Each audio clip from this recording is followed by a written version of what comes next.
तो hello everyone, welcome to my YouTube channel study with VAV. तो हम यहाँ MCA, BCA, BBA, BCom and BSc IT से related subject पढ़ाते हैं।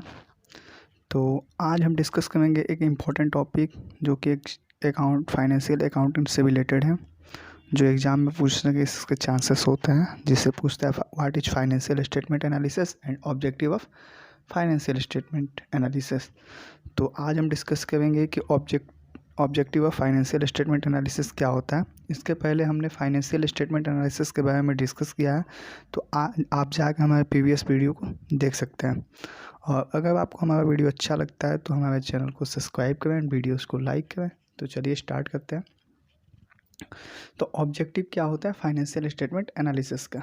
तो the main objective of the financial statement analysis is to provide the necessary information required by the financial statement user for information decision making।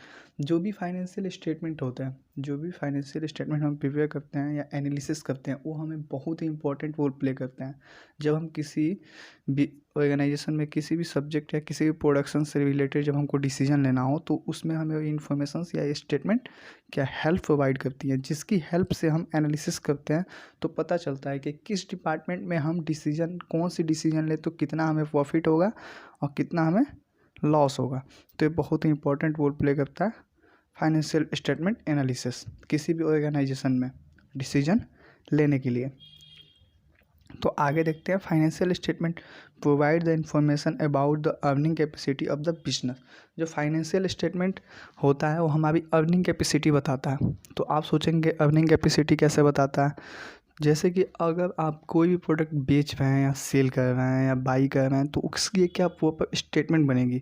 तो statement क्या कहलाता है कि information कहलाता है। जब इन्फॉर्मेशन कलेक्ट होके आएगी ऑर्गेनाइजेशन के अकाउंटिंग सेक्टर में या हेड के पास, तो पता चलेगा उसके बिजनेस में कौन सी प्रोडक्ट है जो ज़्यादा बिक रही है, समझ में। तो वो अर्निंग कैपेसिटी ज़्यादा इंक्रीज कर रही है, कौन सी प्रोडक्ट नहीं बिक रही है, तो वो उसे क्या करेगा, उसे हटाएगा। जो प्रोडक्ट बिक रही है उसका प्रोडक्शन और हाई करेगा। ठीक है, तो इसमें भी हेल्प करता है फाइनेंशियल स्टेटमेंट एनालिसिस। तो आगे देखते हैं, और हमारा दूसरा टॉपिक है financial statement provide the information about the economic resource and obligation of enterprises. जो भी इंफॉर्मेशंस होती हैं वो इकोनॉमिकल रिसोर्स को हमें प्रोवाइड करती हैं एंड इंटरप्राइज में बहुत ही इंपॉर्टेंट रोल प्ले करती हैं। और साथ ही तीसरा देखेंगे, financial statement also provide the information about the cash flow. जो भी फाइनेंशियल स्टेटमेंट होती हैं वो सबसे इम्पोर्टेंट रोल हमें क्या प्रोवाइड करती है, इंफॉर्मेशन कैश फ्लो, कि कितना कैश ऑर्गेनाइजेशन में आया, कितना कैश ऑर्गेनाइजेशन से बाहर गया, in the form of expense में कितना कैश बाहर गया, in the form of selling कितना कैश अंदर आया। ये सब चीज़ों का इन्फॉर्मेशन कौन देता है? Financial statement analysis. ठीक है, तो और आगे देखते हैं, और भी एनालिसिस हैं, उसको भी हम देखते हैं, इसका ऑब्जेक्टिव और कौन कौन से होते हैं।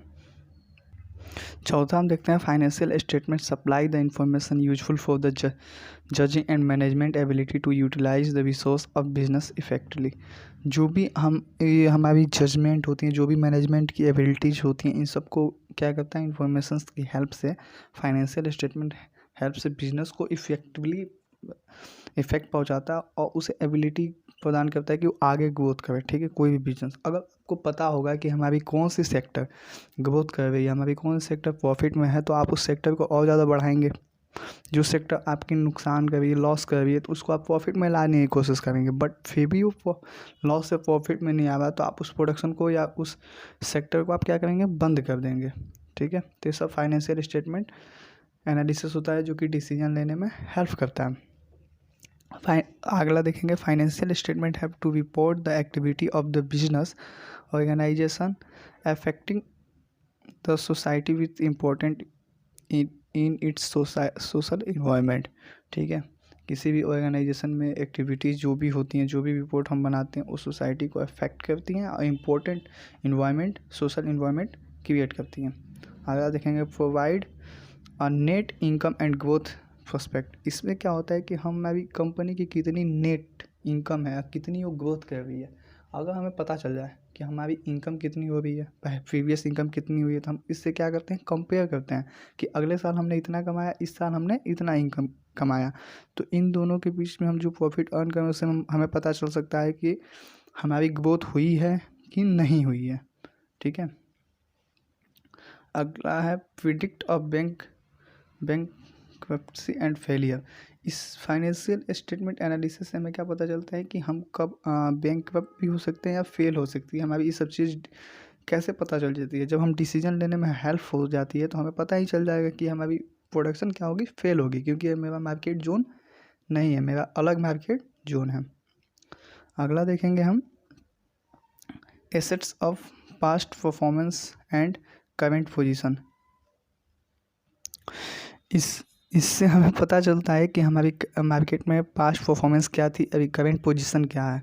पास्ट यानी कि कम्प्लीटली 1 ईयर हम कैसा परफॉर्म कर रहे थे मार्केट में, इस ईयर हम कैसा परफॉर्मेंस कर रहे हैं मार्केट में, और सब चीज़ें हमें पता चलती हैं।